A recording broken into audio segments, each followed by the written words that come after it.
Good evening, everyone. Welcome to episode, I've just been informed, 96 of FPL BlackBox. We are going to be Centurions soon, hopefully. Hope you're having a good evening or morning or whenever you're listening to this.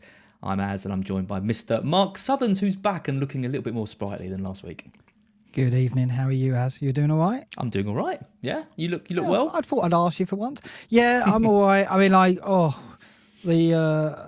things are tough at work and things are tough in FPL. There's so much to consider with FPL. It doesn't give you any time off at all, does it? Because the planning really begins now. Because as the name of the show says, now we know.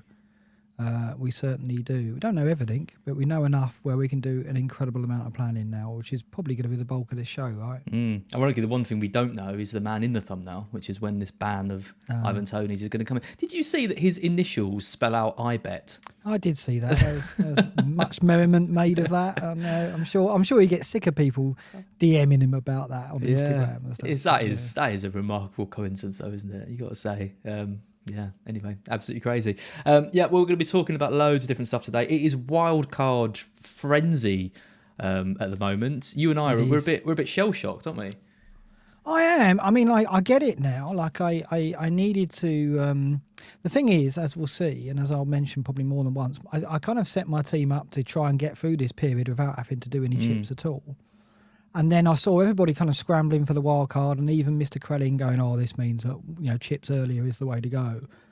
And I didn't at first see it after the first round of FA Cup games, after the second round of FA Cup games, and now that Spurs has dropped in as well, I did a bit of obviously started researching, and I can see the allure of it, right? But I've got some thoughts on it. I've got some thoughts on it, as you would expect.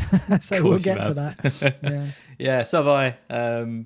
Yeah, it's interesting. We're going to talk. If anyone's watching the scout videos, the scout casters did a great job earlier in the week talking through some of the permutations, and I advise everyone to check out the burning questions on Scout today with Praz and Sonaldo, because Praz is, he is meticulous in his planning, and he's very kindly sent me over some of his working notes. So we're going to talk through those. Oh, that's his, is it? That's because his. You sent me it on WhatsApp, and I was like, amazing, Az. This is very impressive. You didn't go, this is what Praz sent me. Blood. No, I said, Praz, can you send me your notes? And he went, yep. I'm going to cancel the flowers now that I sent you. Oh yeah, it's not like you steal everyone's bloody stuff for this show. That's what we do. We steal but give credit and get away with it. Somehow. Yeah, it's shocking, isn't it? Shocking. Even the jokes. Absolutely shocking. Yeah. Right, before we get into anything though, let's talk about our sponsor for this episode, which is NordVPN. You were going to make a joke about shaving balls, weren't you? But you've ruined it now. I was going to bring that in at the end. I'll do it anyway, and then it'll sound like it's completely improvised. For anyone that maybe is tuning into BlackBox for the first time, that context was so random for us to be bringing into a VPN. But anyway, NordVPN is our sponsor. You can use a VPN to hide your IP address and your location, which increases your privacy online. You can connect to different countries and get their programs, including football matches and Colombo. Yes, Colombo, which is now on Prime, which I found, but not all the episodes. So Peacock is still the winner on VPN. Yes, I feel like I need to watch an episode of Colombo. Yeah, you really do. You can't present a show with me without watching Colombo. Colombo at Christmas is a tradition. Is it? Anyway, yeah. You can protect yourself on public Wi-Fi, and you can secure all your devices, your PC, your phone, your laptop, or even on your router to protect your whole household. Why NordVPN and not other VPN providers? Well, it's the fastest VPN on the planet. It's the best reviewed VPN. You can see the Trustpilot reviews down there. It's got 24/7 support and a 30-day money-back guarantee. So if you use it and you don't like it for a reason, you can get all your money back. So you can grab your exclusive deal by going to nordvpn.com/scout to get a huge discount off your plan and a bonus gift. And it's completely risk-free, as I mentioned before. Do it. Sort your privacy out online. NordVPN. Absolutely. Can NordVPN help me with my bikini line when going on holiday? I'm gonna say yes. I was hoping you can recommend another product. Perhaps another week. Perhaps next week you can recommend a product to help me with that. Maybe we can. But yeah, I look forward to that. For all of your privacy, therapy, and ball shaving needs, BlackBox is your one-stop stop. One-shop stop. Yeah. Excellent. Anyway, let's do the football, shall we? Let's do the football. Well, let's get into our game week. Weirdly enough, we had identical game weeks with slightly different players. We both got 91 points. We both took a hit. I've got your team up first. You got we both got green arrows, which was nice. It was a bit of a split week, as we're going to talk about in a bit. But yeah, your team's on the screen. Talk us through it. Edison is in goal with his customary 2 points. Oh, it's so depressing, isn't it? It's so like the thing is, like Ake went off, and I was quite happy about that because I was thinking, oh well, they're winning 4-0, but surely it's only a matter of time before they concede. Laughing, going, thinking it wouldn't really happen because it's Bournemouth and they weren't showing too much. To be fair, they played better in the second half, and then obviously Edison did concede that goal, and I got the Ake clean sheet, but not the Edison one. And honestly, he has been torturous to own. I guess people say, well, that's your fault. You shouldn't pay that much for a goalkeeper. What do you expect? And to be fair, you shouldn't pay that much for a goalkeeper. Yeah, when you got Kepler as well. It's so annoying. Well, this week it's quite a tough call, actually, who to start. But anyway, 2 from Edison, 0 from, Tarkovsky. Dearie me. I called it. Well, actually, I thought he'd get 3. I didn't think he'd get 0. I thought my hit would not be paid off. And he got 0. 0! Mind you, I've had him for a few weeks, so he didn't come in for this week. But and I think he got me a clean sheet one of the weeks I got him. So I got something out of him, but not in the double. And then Trent came good, though. 2 clean sheets and a bonus point. Ironically, there was I'm sure everyone's saying this, there was a lineup or 3 transfers that I made which meant that I couldn't afford Trent and I would have got Van Dijk. And I didn't do that. And then, of course, if you were in that situation, and I'm pretty sure anyone who got Van Dijk in, they only got Van Dijk in because they couldn't afford Trent. Yep. They did very, very well. Was it 21? 26, I think. Got 26, did he? Same as wasn't it a clean sheet, 2 lots of maximum bonus, 2 clean sheets, a goal and 2 lots of maximum bonus. What does that come to? I don't know. You do the math. 26. Ake with the 6, Pereira with the 1. Salah got the goal for 11 to narrow the gap with Saka with the captaincy, who was my captain. Saka got me 30.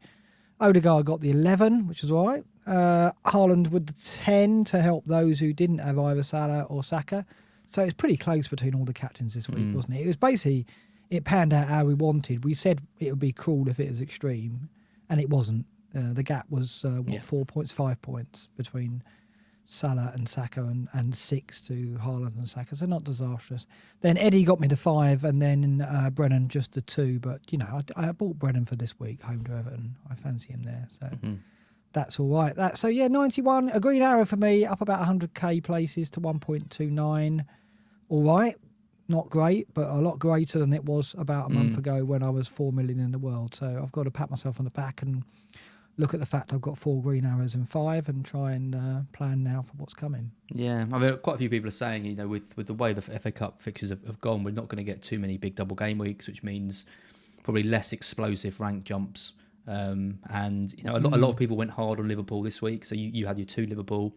Some people had 3 with Nunes as well. And I mean, I have seen some big scores, don't get me wrong. I think we're going to talk about Magnus Carlsen. He got like 120 something.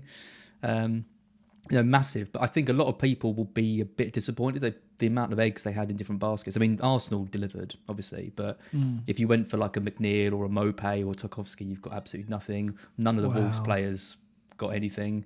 Nunes missing the first game. It wasn't a kind of... And Trent, I mean, I know Trent did well with the 13, but if you went for Robertson, you got burnt. It was a kind of a difficult week, I think. And I think a lot of the reason why people are wildcarding is because they built their teams for this week and they've got in there, if you've got 2 Everton and 3 Liverpool, you're going to be pulling the trigger, aren't you?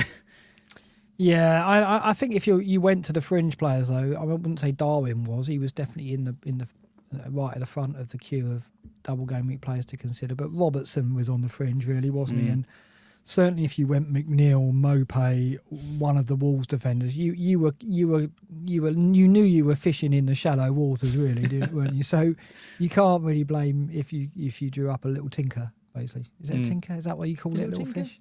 I don't know. It works. Tiddler, little tiddler. That's it. I was going to say tinker's an FPL term, isn't it? Tiddler. We're back to Manscaped again, aren't we? But anyway, we're not doing Manscaped sponsors day. Stop giving them free exposure. Sorry. Speaking of that's next week. My team then, so 91. I mean, the difference I think between our 2 teams though was I was not confident at all going into this week, whereas you said on the deadline stream it would be very hard for you to get a red arrow, and you were kind of quite optimistic, whereas I just didn't see myself getting a green. So I will take it. I mean, I had, Matoma. I played with 10 because I didn't have Matoma. I had Nonto, who went off after 45 minutes. Tarkovsky with a 0. I had Bueno, who I thought would only get 1 start in that. And he got 3 points, which is, 3 points more than Tarkovsky, for example. My hero was Zinchenko. Yeah, what a hero for you. Big Absolute differential. Hero. Yeah. And, he's really come through since I brought him in. And I was saying, I did a team review earlier for Scout. And I only really bought him because I genuinely really like him as a player. Like, I rate him so highly. And that doesn't always translate to FPL returns, and his stats weren't amazing. And, Ben White was a bit cheaper, but I basically bought him in because I really like him. And I kind of am quite amazed with how well he's been doing. But I think his progressive pass in the final third is only bettered by De Bruyne this year. So well, he's playing midfield effectively, isn't he? He's coming into the midfield areas a lot, and I think I said a few weeks ago, Tierney's not going to get back in because he can't do that role. He hasn't got the quick feet. He hasn't got the range of passing that Zinchenko brings for me. Tierney is an overlapping fullback, and Zinchenko is not that. But Zinchenko, because of where he plays for his national team, is used to coming inside and threading balls, and he's very good. He's very good at it, and really impressed with him when he played City, and lo and behold, he delivers for you. It's been a great signing for you. Yeah, it's been. Yeah. I might be getting a spot on my wall if he carries on his current. Right. I mean, Kane scored. I mean, I'm glad I've got. I think having Kane means the wild card is off for me because I've got the Brighton player. I've got Kane. I've got 2 Newcastle as well. Like, my team just doesn't need the wild card, and I can move Bueno to a Brentford defender like we're going to talk about in a bit. So yeah, I feel like I'm pretty well set up. So if you're looking for wildcard drafts, this probably isn't the stream for you. Go to any of the other content creators because everyone else is pulling the trigger. I mean, the one thing that I will talk about before we move on is the Salah versus Saka debate. I mean, we went for Saka. Everyone was disappointed after that first match, and then everyone was kind of happy after the second because Salah got the goal. But Liverpool was still.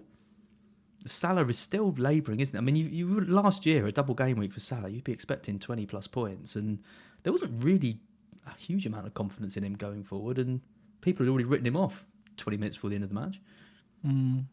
I think it's Liverpool are, trying to claw their way back to some kind of form so they can push into the top 4.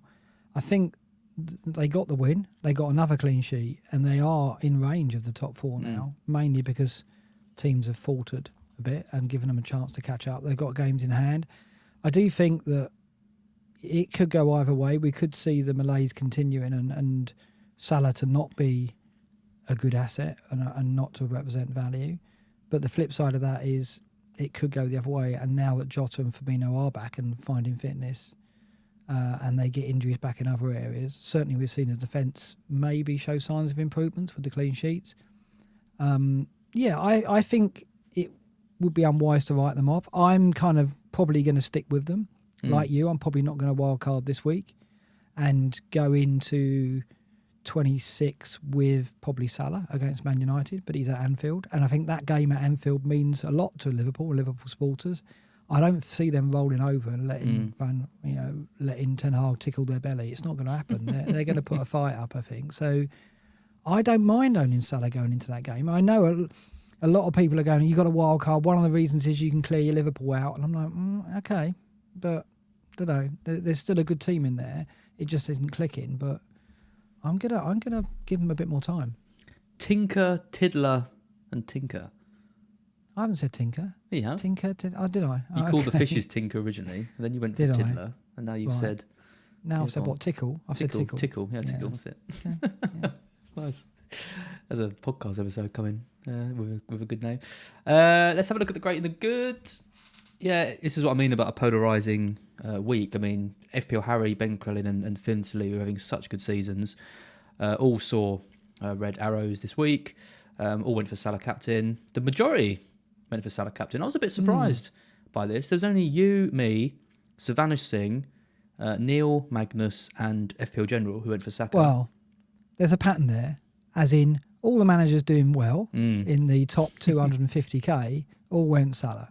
And that tells you that basically through his legacy, Salah was the safest pick, I think. And so anyone with a rank of 250k or above went, oh, I'll just stick with Salah. I don't need to push it and gamble on Saka. Whereas, look where the Saka captains were, all the managers below that, who, like me, said, well, to be honest, I did see him as a more... I thought there was more certainty in Arsenal's performances and more certainty in the fact that Arsenal would score goals than Liverpool. So I was in the Saka camp, but I did say it was close, right? And I said that the gap probably wouldn't be that big, and it wasn't. But yeah, I don't think it's any surprise to see that the managers who went Saka are the ones who are lower ranked. Look at all these hits, Mark. Only one manager didn't take a hit this week, and that was Magnus Carlsen, and he got 121 points. Crazy, isn't it? Absolutely He did nuts. very well. I was trying to catch him, now that's off, isn't it? 121 is huge. We saw 2 -12s, Ben Crellin and Fabio. Lots of -8s, and And a lot of those managers now will take that -12 and they'll be playing the wild card. Yeah, exactly. I know. It's funny. It's a funny season, isn't it? It's a funny couple of weeks. Right, that's enough of the past. Let's focus on the future. So let's start. Where else are you going to start other than with Ben Crellin? Because he is the farseer of We FPL. could spend the whole show looking at this, I think. Yeah, I mean, it's crazy. I mean, so we've got a bit of a breather this week. Game week 26. Enjoy it while it lasts, because that's the only time we're going to be having a normal game week.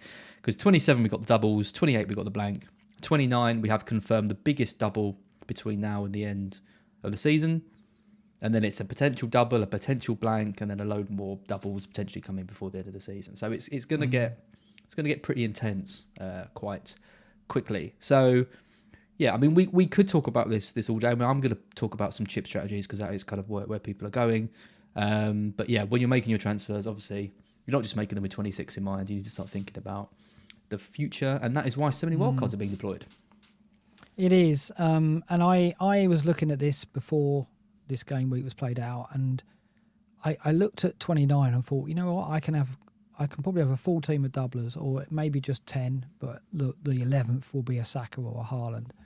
And for 28, I can get 7 or 8, probably 8 out with a free transfer to make it 9. And for 27, I can probably get 3 or 4 from Brighton, Brentford. And to be honest, do I want more than 3 or 4? Probably not. So I was looking at this period and going, I don't need to play any chips. I can come out of 29 and I can decide at 29 if I want a bench boost, but then 34 will be a big double game week, so I probably want to save the wild card to 33, bench to 34. Now, that has all changed because 34 is now looking rather skinny, isn't it? Pathetic. In terms of double fixtures. Yeah, pathetic is a bit harsh, but it does look now. It does look, yeah. It does look like 34 and 37 are going to be quite meh in terms of double game week potential. So now I'm thinking I don't want a bench boost in 34 because it's likely that I'm not going to have a team full of doublers. And if I did, I'd have to have a team of somewhat duds players because to cover the teams at double, you wouldn't want them carrying them into 36, 37 and 38. So I now look at 29 as obviously the best place to pay the bench boost because looking at the team that I'm likely to have people like Saka, Odegaard and Haaland probably on the bench, at least 2 of those on the bench. So bench boosting with those players, they've both got home fixtures, Arsenal at home to Leeds and City at home to Liverpool. I want those players factoring in my game week. So bench boost 29 now looks like to be an attractive option. I find it hard to argue against that. So if you're going to bench boost, normally you set that up for wild card. And that is why people are now considering wildcard in 26 in order to get maybe 5 or even 6 for 27, give themselves 9 or 10 for 28, set themselves up with some more free transfers for having doublers in 29 with the likes of Saka and Haaland and Kane on the bench. Kane having a single game week, but still a player you want to own. I look at it now, though, and go, the problem with that for me is everyone's going to have the same bloody team. Everyone's got the same team. I don't even think we saw such a strong template even at the start of the season because it's, and I mean to be fair, it's because it is obvious which players to get because you need to target Brentford, you need to target Brighton for these 2 games. You're going to keep your Arsenal players. You're going to get rid of your Liverpool players. You're going to make sure you've got Kane in place because they've got the game in 28. It's a very, very easy selection of players, isn't it? And it's one of those ones where it almost feels like if you are going against some of these picks, you're doing it just for the sake of it and to be a bit different because it is such an obvious template. If you're wildcarded in 26 or 27, maybe less so in 27 because you can go lighter on. Oh no, you want to go heavy on Brighton and Brentford. So if you're wildcarded in 26 or 27, I think you've got to be prepared for the fact that your team isn't going to look very different to the Twitter template. It's whether or not you care about that. And it's not just a Twitter template, let's face it, because the content creators hit a wide audience, so it's going to go well beyond that. Do you care? Well, if I was 200k in the world, no, I wouldn't care, because I'd look at it and go, I think this is the optimal strategy and I'm going to do it. And I don't blame people for doing it. But I'm not. I'm 1.2 in the world, right? So where I am now, I don't know if there's much to gain by going with this kind of route, as in wildcard 26 to set myself up for bench boost in 29, then save the free hit for later. I'd be following a well-ploughed path with a team that's pretty much a template team by anyone who does the similar strategy, right? Yeah. Well, So I'm effectively going on autopilot for those game weeks where I will probably get green arrows because there'll be a lot of managers who don't do that, but I won't be making up ground on the managers who are engaged. No, exactly. And it's whether I'm happy with that. And 1.2 million, I won't really be happy with that. And this is the kind of issue because it feels like we haven't got. I mean, even looking at the doubles in 34 and 37, obviously they haven't been announced yet. But I look at City and I think, okay, well they could have 2 away games, Fulham and Brighton. That's not great. And then in the next one it's Chelsea at home. We don't know whether it's going to be. I mean, Liverpool in 37. If they do get Villa and Fulham at home, that looks nice, and that might be a time when people are finding it hard to get Liverpool players because they've committed. But then you've got time, right? If you've got 30, you've got 7 weeks to start planning towards that. So I do kind of get it. Let me just move over to Praz's notes. And thanks, Praz, for sending these over, because this is kind of like the most common question. Oh, you've credited him. Well done. Of course I have. Yeah. I should put FPL BlackBox has come up with this. Yeah, brilliant, I was going to say. strategy. Yeah, and again, do watch Burning Questions because they go through this in a lot more detail. We'll cover it sort of quite quickly. But these are different strategies that people are looking at. So the most common is like you said, the wild card in 26, the bench boost in 29, and then the free hit in one of 32, 34, or 37, depending on the list. With 37, I think looking potentially the best because of that Liverpool break. I mean, that looks like a nice strategy. And basically, people are doing it because they're taking out the Liverpool players. Maybe they've got Nketiah as well, like you, and now he's a problem for it as well. And you can, and I think the other big one is Kane now in 28 as well. Because if you're taking Salah out, you're having to take a hit to take him out to bring in Kane and all that kind of stuff. So, it's it also means that you can basically navigate the blank game week without having to take any hits at all, because you can sort yourself out and you can get the doublers in for 29. So it makes, if your team isn't set up for it, if you've got 3 Liverpool and you've got Nketiah and you haven't got Kane and all this, I completely, if you've got Bueno and Patterson on your bench as well, like a lot of people have, then I can see why. I can certainly see why it's. I mean, it looks really strong, but we were here before, and I'll talk about that another time. But go on. Yep, absolutely. The other strategy is you wildcard in 26, you bench boost in 27. So that is, you really load up on Brentford and Brighton players. In this, you get the bench boost out of the way, and then you free hit the same in 32, 34, 37. The con of that is obviously it's a smaller double game week than in 29. So that's the main issue with that. But you could do it if you wanted to. The other option is you don't wildcard, like we probably aren't going to do. But you still bench boost in 29, which I think is what I'm going to do. And the main reason you bench boost in 29 is because you touched on it, is because our bench is probably going to be something like Saka, Odegaard, and Haaland maybe, because there's so many double game weeks going on, and they're the top teams without a double game week. So you might end up benching them. So it's a perfect week to bench boost, even if it's for single game week players, because they're some of the best ones in the game. You then wildcard in game week 30. So you basically set your team up for the run-in, and then you free hit as it always is. I think the free hit in 32, 34, 37 is what you do no matter any of these. So the main kind of thing that Praz points out with that, though, is that the players that we'd probably be targeting, and I mean, it could all change. It could be some big emergencies coming out. But at the moment, the players that we would be looking to target are from Brighton, Newcastle and Man United, because they're the ones with the doubles to come. And they're the ones that people are going to be buying anyway, if you wildcard in 26. So you're not necessarily getting ahead of the curve, because you might just be buying the players who have scored people loads of points in the weeks before. You're moving to the wildcard with free transfers and moving after some of those points have been scored. Yeah. Exactly. But there might be injuries, there might be, but delaying the wildcard is always, preferable if you can, because we have more information and new things might emerge. So that's the kind of thing for that. And then the final strategy Praz mentions is the wildcard in 28 and then the bench boost in 29. So that basically lets you set up perfectly for the bench boost in 29. You could even go 15 doublers if you wanted to, get rid of Haaland and all your Arsenal and really kind of target it. It also allows you, like Praz mentions, to basically dead end your team. So if people are thinking of selling Haaland, for example, you know that you could get rid of Haaland for Tony, and then once Game Week 28 comes out in a few weeks, you could bring him back in as well. So there's less risk. You can basically take some punts on the next few weeks and then go back to normal again in 28 if you wanted to.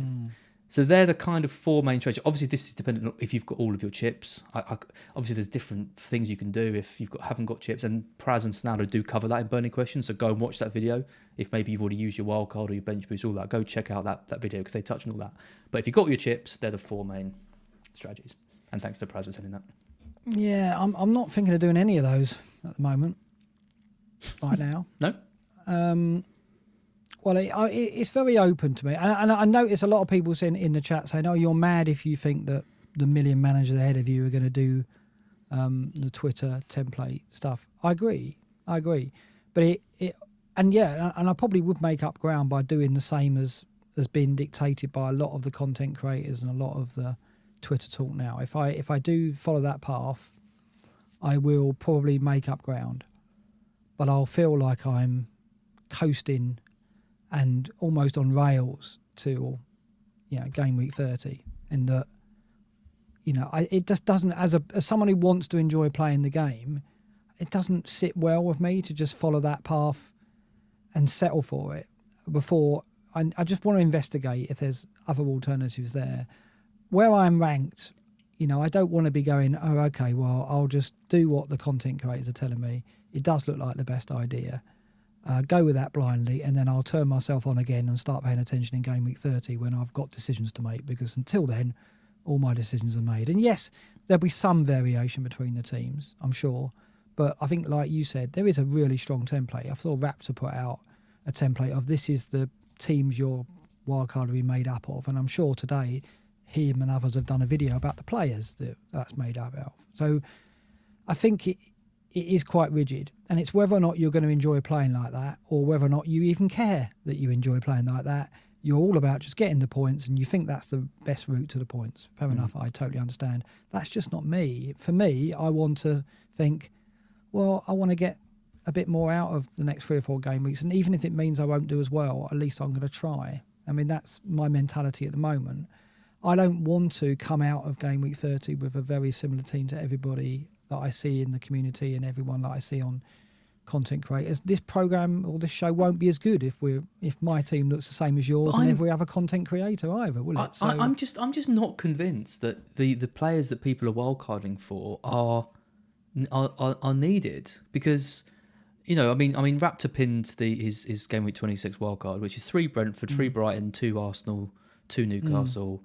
Rashford, Watkins, Haaland, and I'd add Kane into that as well. That's right. So it means you're wildcarding for Watkins. We've already got 3 Arsenal, a couple Brentford players, a couple of Brighton players, and that's it. Is that worthy of a wildcard? Well, it's more, you're wildcarding for what that gives you over those next 3 or 4 game weeks.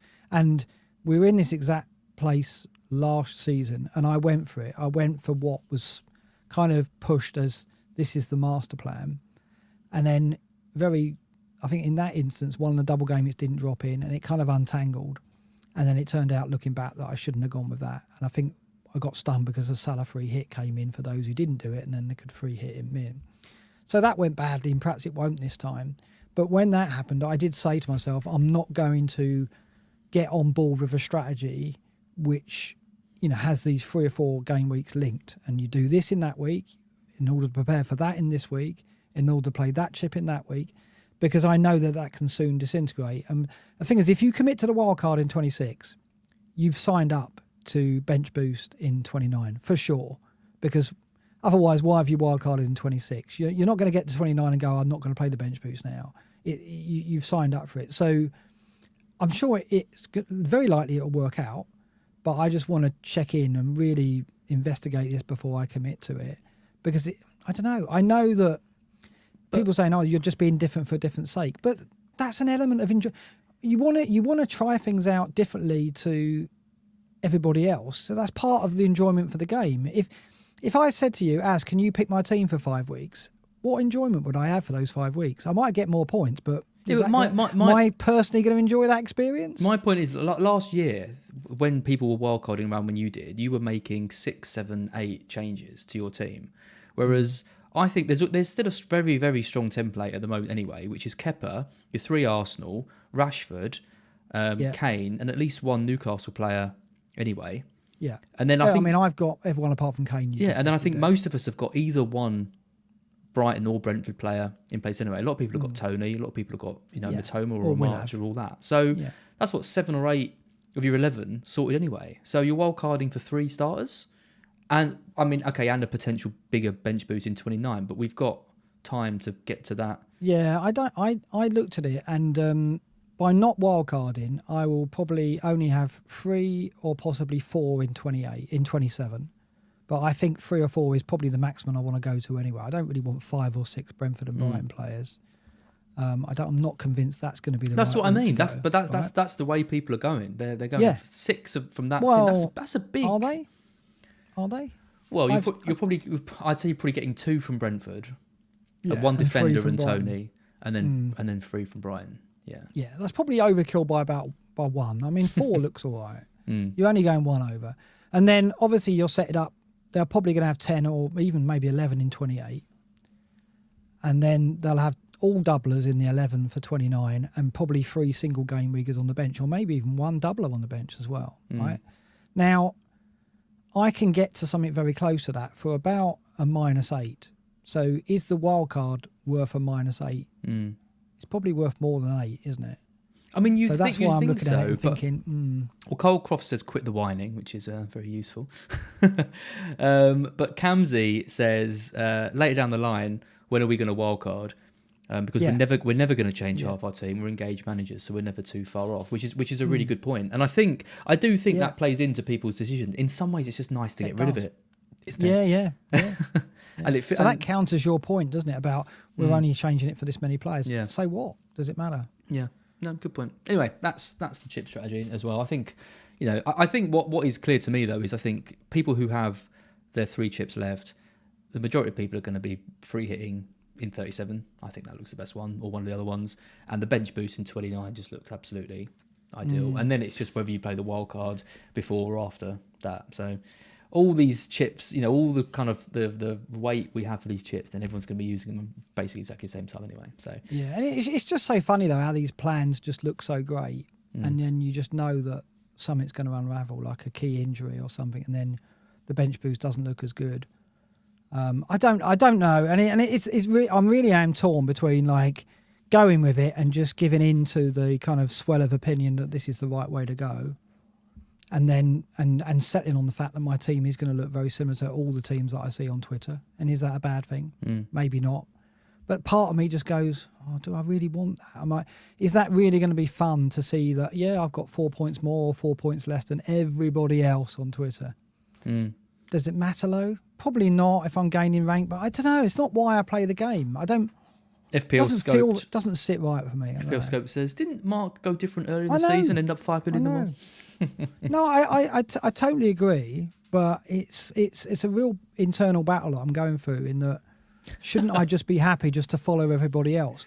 But there was a well-known voice in the community that really attacked people for being a sheep and following people, and he's not around anymore. And no one says that anymore. No one gets, no one says, oh, you're just being a sheep. It's kind of like, well, just do, if this is the best thing to do, even though everyone's telling you to do it, just do it. Just do it. And I get it. Who are we talking about? If we talk about me? No, not you. No. Who are you talking about? I can't remember his name now. Did those little podcasts. He was great. Well, you didn't think he was great. But anyway. But yeah, I don't know. That guy. Yeah. So, I'm still undecided what I'm going to do. I'm sure, obviously, people out there are just like, well, I just want to do the thing that's going to get me the most points. So if that's the right strategy, I'm going to go with it. And I get it. But useful section. Go with the strategy gets you Nick, the most points. that's it. Chris Velvet Torpedo says Nick. Yeah, that's right. He would have hated this. He'd have hated like every content creator saying the same thing. Every content creator's team looking. Oh, you the same. genuinely couldn't remember his name? I thought you were. No, I couldn't. You just didn't want to mention him. No. Where is Trigger Lips these days? I don't know. He's just not doing his stuff anymore. It's a shame because he would love this period. We had now, such we're in now. a love-hate relationship, which I think he had with so many. Play your own game. Yeah. See what happened to that, right? So it's hard to say you are if this is what you're going to follow, I think, and it's whether or not you're okay with that. And a lot of people are, because they'll go, well, it's a lot of people copy content creators' teams, don't they? I could never do that. Tune into another person's team and go, I'm going to do exactly as that. That's not why I want to play the game like that. So yeah, I mean, like BB Defender says, BlackBox Defender maybe. That's the problem with the bench boost being so obvious in 29. There just doesn't seem to be any better place to play it, so everyone's just going to do it, and it kind of just ruins it. But you're not going to not do it just because you want to use it somewhere else, because it's clearly the best. But I think it is really hard to get to 29. If you look at 29 now and go, what is the best 11 you can get out of doublers? It's hard to pin that down. It could be anyone could come good, couldn't it? Yeah, I just look at some of the people are going mad for like Maddison, Iheanacho, Watkins. And he could be injured. These Maddison guys, it could be a complete disaster, which is why people are going for this kind of template option and not wanting to risk it. But then that is boring, and like everyone's going to. Anyway, we need to move on, because otherwise we're going to be like 10 hours on this. But yeah, bring back Trigger Lips. That's the message that we're absolutely. That's what we're saying. Team data attack. Oh, did you look at these two tables? Right in the top of both. I know. Yeah, baby, top of both. Look at that. Team data attack over the last 6. Brighton the top. XG non-penalty per 90 of 2.25. We haven't won our last 2 games. I'm not over that Fulham game. But we've had a nice little break now, and we'll be ready to go against West Ham in our next match. Man City are second. And then it's the normal boys: Man United, Liverpool, Arsenal. Newcastle in 6th is surprising, given that they've looked very laboured in attack, and teams look to me like they've worked out how to play against them a bit as well. But they are still showing up well on the attack and defence data. We are seeing more. We're seeing investment in them, particularly in defence, as usual. Not seeing many Wilsons or Almirons or any of their attacking players, but flying under the radar, or just a no-go at the moment. I think it's enough. I think we need to see Gameres back in and them to hit a bit of attacking form again in terms of output. They might be doing the data, but they're certainly not. The output's definitely dropped, and Almiron has obviously disappeared. Wilson is always 10 minutes away from another injury, isn't he? And Isak's back now, so he doesn't have to play every game, so he probably won't. So you're not going to look at the Newcastle attack. And obviously the defence is Botman and Trippier. And it's like, maybe people will go to Shah. Maybe they will. Maybe that's a way you can go Shah instead of Botman and think you're doing something different. Brilliant. Okay, fine. But I'm not enamoured by Newcastle at the moment yet. Liverpool's still doing well in there, as I said. Right, this is it. People are wildcarding to get rid of the Liverpool players, but they've got United at home, then they go to Bournemouth, don't they? So that could backfire. Like I just look at it and think Liverpool could click at any moment, and we don't know when that's going to be.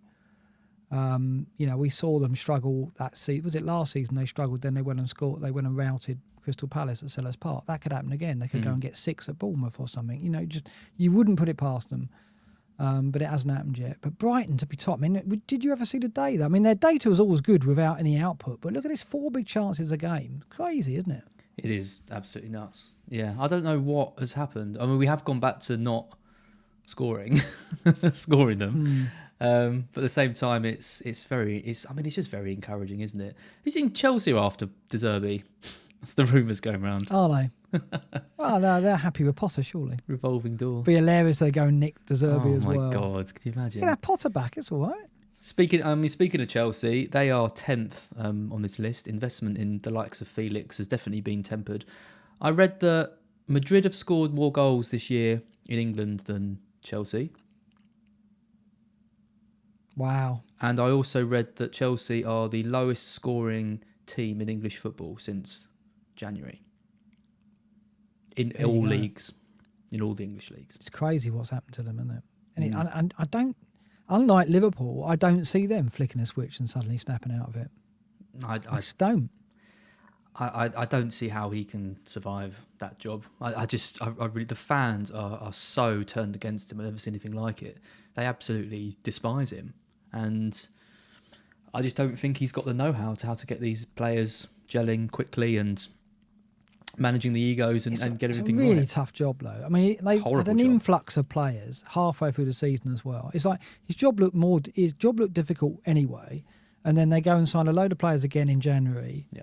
And he's dealing, unlike Cooper at Forest, he's dealing with massive, massive egos to try and get, understanding his tactics and systems. And I think Potter's football is more complex than most managers. I mean, we accept that. Yeah, right? absolutely. So we've heard it.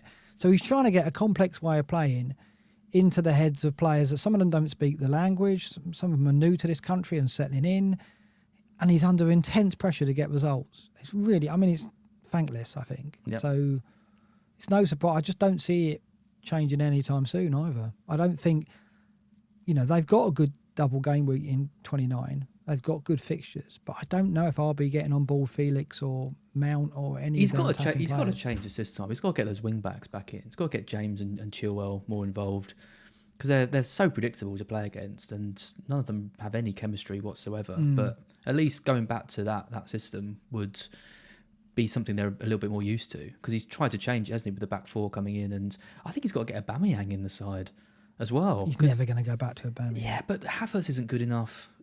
Farner's not good enough. They need. I don't know. I don't think Aubameyang's got a chance. But if you're going a Chelsea player in this period with the wild card now or in 28 or whenever you're going to play it, who would you go with? Shield or James, I guess. You go with James, but if you go with James now, you know what happens by the time you get to 29. But he isn't going to play both games for a start, probably. And is he even going to be fit enough to play one? Knowing him, he'll probably troll us, won't he, if we get him? I wouldn't go for any of them, but it's tricky, isn't it? Yeah, it's really tricky. But I was all for Kepa, Felix. Yeah, Kepa's. Yeah. He's not with Thiago Silva out as well. That's a big blow for Kepa, but we're going to stick. We're going to stick with him. Interesting that Fulham are so low down this list. And I say so low down, they're bottom. Bottom, yeah. Right down in 20th. Still managed to beat us 1-0. I've seen that, though, in the eye test. They have been relying on low XG goals recently. I mean, Solomon looks fantastic, and he scored him and Pereira in the FA Cup last night, scoring incredible goals. So when they do score, they've had to rely on worldies. I mean, even the goals that they scored against Forest were probably low XG opportunities. So they're not creating a lot of good chances. They're taking their difficult chances enough to get by, so they're surviving. But it's not sustainable, you wouldn't have thought. Willian and Solomon aren't going to curl in 25-yarders every game, but they'll be all right because they've got Mitrovic back now. Is he fit? Don't know. Probably not, but they'll patch him up, won't they? It's another good time for us to be buying Brentford defenders because they play Fulham at home on Monday. Yeah. Fulham have got statistically the worst tag over the last 6. Brentford have got a great game in Fulham and then a load of doubles and a game in 28. So it just couldn't have come at a better time, really. It's basically for the defenders, it's the best game they could have according to this data. Yeah, no, I endorse the Brentford defender because of the Fulham fixture and the doubles. Yeah. Actually. Look at Spurs nestled between Everton and Forest in 13th. They're struggling as well, aren't they? I mean, I know they got the win against Chelsea. It's a big win, but still wonder when the wheels are going to come off because they're laboured. Defence is ropey and attack not really firing, and this data isn't incredible for them. This isn't a top 4 level of statistics, is it? No, and Conte, the health problems, but is there more to it than that?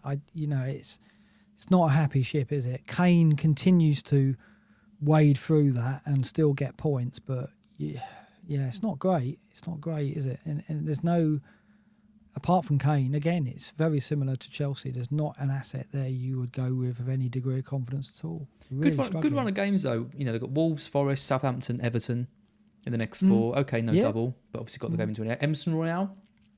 Yeah, he's done well recently. Yeah. But I tell you what, as a Forest fan going to Spurs at this moment in time, there couldn't be a much better time to go there. Yeah. Because I think if we go there and defend and do very little else, we might be able to hold on for a point because they haven't got that spark at the moment. Kane finds a way, doesn't he? But, thank God for him, because otherwise they would be really losing a grip on the top 4 place. But as it is, they've still got every chance of getting it. How many goals has Son got this season? 3, I think, 2 or 3. Is it really? Something like He's got 5. Still, not great, is it? Not Defence. Golden Boot winner. I know, Yeah. terrible.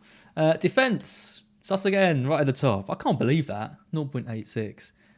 We still concede goals, and we get done on the counter, as I keep saying, and that's just the way to play against us. Chelsea in second, surprising as well. Obviously lost Silva now, so a bit of a blow. And West Ham in third, and Leeds in fifth. I mean, they are not 4 of the 5 top defences you'd expect to see, are they? No. It's interesting Leeds up there because I've seen them making a lot of chances as well and not taking any. They're in trouble not because their defence is leaky as it was in the past necessarily, as this data shows, but they just can't find a goal. They've got good attacking players who are creating chances, no one to finish it off. And they need Rodrigo back. He's the one who could make a difference. But defensively, it's surprising to see them up there. I'm seeing Forest drop lower and lower down the table. I think that's the Man City game, basically, doing that for us. And then 4-0 at West Ham, not great. So Leeds, in contrast, look like they've got a defence that could keep them up, but they haven't really got an attack that's going to keep them up at the moment, which is the odd way round. It was normally the other way round with Leeds, wasn't it? It's like plenty in attack, not in defence. But no, it's the other way round at the moment. Yep. Villa right at the bottom, right down in 20th. They had some quite heavy losses, but even lower than Leicester, who are struggling as well. Basically expected to concede over 2 goals a game, Leicester and Villa. So these are the players to target. But Villa are just a funny team, aren't they? You just never know what you're going to get, either from their attack or their defence. I mean, Watkins has got, what's he got, like 5 in 6 or 6 in 7? He's got 5 in 5. 5 in 5. Okay, yeah. is it one of each? Wow, amazing. And on penalties as well, so it looks like a good option. But then you wouldn't be surprised if they went to any team in the league and just lost 1-0. Yeah, and it's interesting because most wildcards in 26 will have a Leicester defender and a Villa defender. Maybe not one of each, but they'll certainly have one of those. I've seen some with both, with Castagna and Mings or Castagna and Cash. So we're investing in them because they've got double game weeks and they play in 28. I get it, but the data doesn't support the fact that we should expect. It's a bit like Tarkowski, isn't it? You'll get him because we know they've got tough fixtures. We know they're not great, but they've got 2 games. And so our investment in defence is for Leicester and Villa are based on the fact that they've got the double game week. So we'll go with it. Understand it, but looking at this data, we're probably going to expect what we got from Tarkowski, I imagine. You never know. I mean, I think Villa got Palace, haven't they? I mean, that's a decent fixture. You have to hope that they can keep it clean and get some points. But I'm not super keen to invest in them. Who will be brave enough to bring in Luca Dean? No, surely not. What else does he need to do? He just finds new ways, doesn't he? He's amazing. Do you think he is the biggest ever FPL troll? Because I think he is. I think that given the past we've had with him and just some of the bizarre ways he finds to, like getting own goals and getting sent off. I think he got sent off once as well. And that own goal he got for me. The injury record is terrible. That own goal early in the season when he was, I think it's like the 88th for me, he was on for a clean sheet and then he scored an own goal. That was the... Yeah. And yet he's always there. If you look at Villa's defensive data, he's always the one top of the XGI, isn't he? It's the one that stands out. He takes set pieces, he takes corners and everything. I'll never Such forget potential. I'll never forget benching him for his 2 free kick goals against Burnley a few years ago. I played Luke Ayling instead, who got 1 point. He's paid. An evil man, Dina. Yeah. So he knows nothing of his evil plots that he weaves. He knows nothing of how he trolls fantasy managers, does he? I think he does. I'd love to ask him. Yeah. If anyone else aware of it? Anyone else in the chat? Anyone name any other fantasy trolls? Had a Callum Wilson mention. I think he's actually been quite consistent the last couple of years. It's just the injuries. Just the injuries. Yeah. I feel like you can't really blame him for that. I blame Dean because he finds new ways to go off early or score an own goal or concede in the last minute. Whereas Wilson's injuries, that's not really his fault. He's made of glass. We've got some Dennis's in there. Lamptey. Yeah. Oh, Lamptey, what's happened to him? He's fallen off a cliff. Yeah. Oh, Zaha. Yeah, Zaha's got to be. Bad. He's bad. Zaha's real bad. Yeah, Zaha and Dennis. He's done it to me this year. When will I ever get over that? Omar says Darwin's on his way. I think he probably is. Goalkeepers, we won't spend a huge amount of time on this, but it's just interesting that Ray is at the top of this for points per 90. He's the obvious wildcard goalkeeper, isn't he, I think? Nothing wrong with that pick in the wildcard. No, I mean, that's totally fine. And the 2 keepers that many will have out of the wildcard 26 are those top 2. Speaking of trolls, down in 20th, Edison. Yeah. Points per 92. Look at that. That's so bad, isn't it? Yeah. That's unbelievable. Really Would you He's down there ever? with Danny Ward now, look. And yet, like Ward and Ederson, you know, they at times this season have looked like, well, that's the best two, isn't it? Ederson and Ward. Right? Look And at them, Ederson's right down the expected goal bottom. prevented. It's the worst in the league over the last 2.80. 6. 2.8. Yeah. No, Bazuna's 3.6. Oh, but Bazunu, I don't think Bazunu counts. He's always Former City keeper. Of course. He is absolutely. Well, there was a lot of like hype around him at the start. A lot of people saying, young he's keepers, young. all that. Yeah. It's fine. He's not had a good season. Though, not covered himself in glory, and will probably be in the Championship next year as well. But yeah, Raya I think is the easy one. Oh yeah, it's great. Yeah, Raya and Ward. I can't knock that. No. Right, let's look at some other players. Let's look at defenders. Got a big chart here because we wanted to include all of the kind of double game week options. So my transfer in, I was looking down in the 35 and below mark because I was looking for my Brentford defender because I saw me there. I saw, Pinnock, and I was like, where's Rico Henry?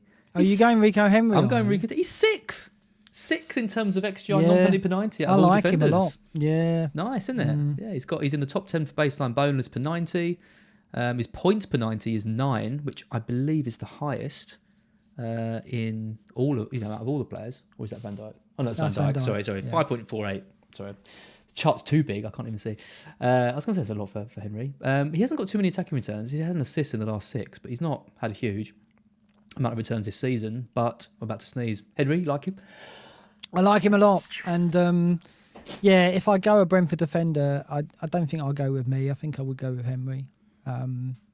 Because he does get forward. And in the fixtures they've got, I think he'll get opportunities to do that. So I think that's the glamour pick amongst the Brentford defenders, shall we say? If there is one, it's definitely Rico Henry. Yeah. I mean, Ben Mee is has been doing the best, but he's up to 5 million now, and Henry's only 4.5. So you're saving 0.5 on that, and you can't. I mean, Mee's attacking stats, 0.12 XG on over 90. That's level with slightly better than like Ben White, Alex Moreno is there, Aguard. Like these, you're not going to be considering them. I don't think you can rely on attacking returns from me.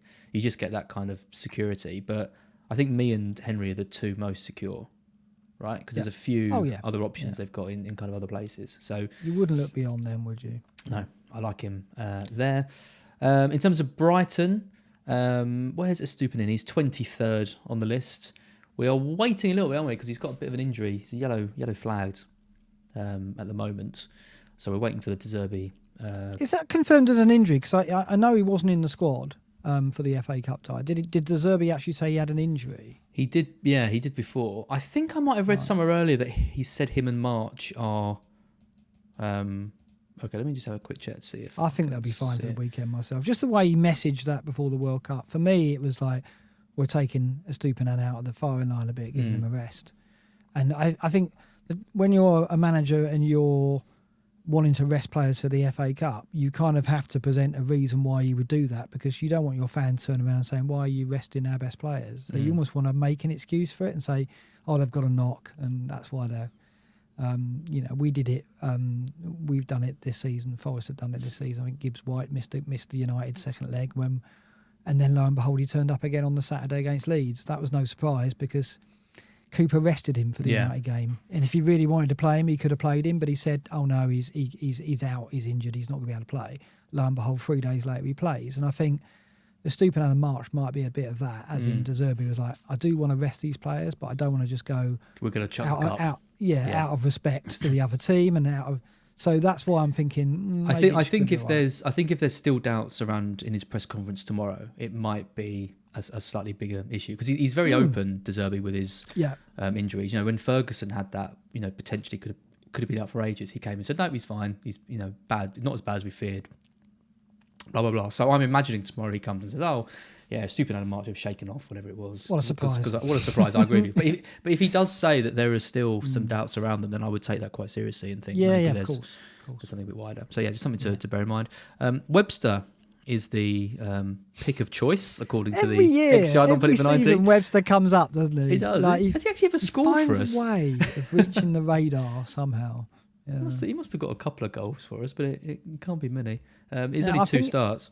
I think it was the Fulham away game one year. No goals this season. Obviously, it wasn't last season before last. I nearly bought. I think he scored in that game. Or was it He's Spurs due. away? He's due this season. Yeah. No, he's a really solid player. I was surprised at Dunk 61 in this chart. He's XGI on penalty 0.06. Really low, isn't it? We're not looking for him. No, we're not looking for him at all. Yeah, I mean, he does sometimes take the free kick, which is normally terrible. I'm still not over that one he scored, and then the guy, the referee, the whistle. I mentioned it last week, I think, but I'm still not over it. But yeah, we're just not targeting him. He's the safest option though. In terms of starts, yeah. I think Estupiñán's is the Rico Henry of the Brighton lineup. He's the one you want, like the sexy. High praise. Yeah, I mean, Estupiñán's one I'd pick. If De Zerbi says he's fine, I think he's the easy one to go for. Yeah. If he's not, I think you go for Dunk for the safety. Yep. Anything else you want to mention on here? No, I think that's it. I mean, nothing else I want that leaps out of me there, so to speak. I won't talk about Luke any Shaw's defenders. I know we've mentioned him before, but Luke Shaw's disappointing. He's down 40th, 0.1. I don't have him, but I kind of want. I think I will end up getting him back before the end of the season, because obviously United are in a lot better shape now. And sure, when he's not playing centre back, he does look like he's a weapon for them. So yeah, it's not. My time with Luke Shaw isn't yet up. I think I will go back to him. Yep. Midfield. Top of the pile, Solly March, 0.74. Yeah, I mean this is the other question I just keep getting asked is which Brighton players to consider.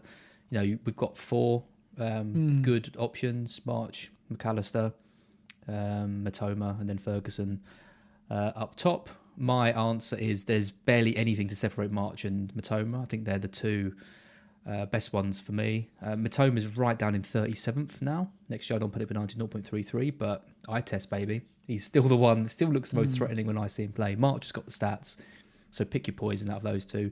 McAllister has got the set play. And the penalties, we think, as well. Set plays and penalties. Definitely got the penalties as well.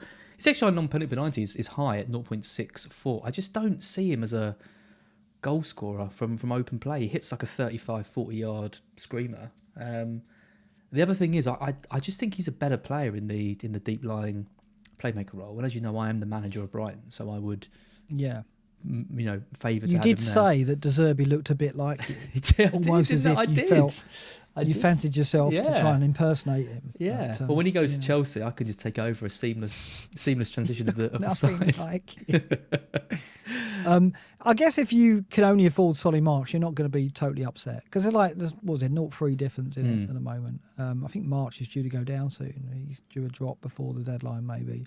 So I think because I've looked at it, and if I want Tony, Raya as well, I could only reach March with a hit in 27. But I wouldn't be gutted about that if that's the route I end up going, because I think it's very tough to separate March and Matoma. Matoma, there's no doubt, when watching Brighton, Matoma's the one that is the most entertaining to watch and lively. And if you want to get maximum fun, then go Matoma. But end result, output, there's not much in it. Yeah, I mean, March is as we talk about the eye test. So March is like he's a man possessed at the moment in terms of how he's playing in the side.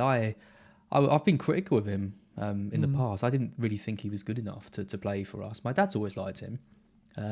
He went off him a little bit at the start of the season, but he's just been so good under De Zerbi. I don't know what De Zerbi said to him or what he's feeding him, but something's different with him, definitely. So I do really like him as an option.